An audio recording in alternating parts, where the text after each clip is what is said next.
Morning, so nandito na ngayon tayo sa ating kusina. So ganito po ako kabisi pag Saturday, madami pa akong lulutuin. Pero mostly po is gulay. Isa lang po yung lulutuin ko na karne manok.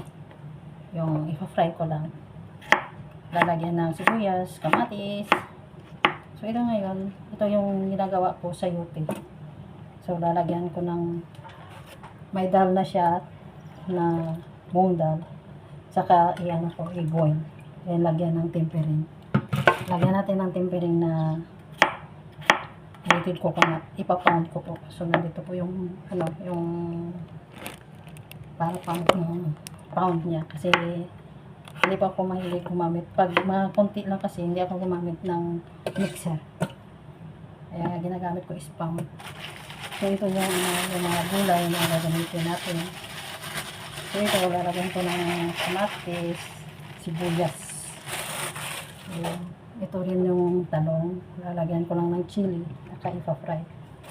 So, ang amo ko po kasi is Indian. Kaya mahilig po kami sa chili. So, lalagyan ng mga masala. Ganun po ang pagluluto ko dito sa amo ko na Indian. So, thank you for watching. So, ito yung yung ginger.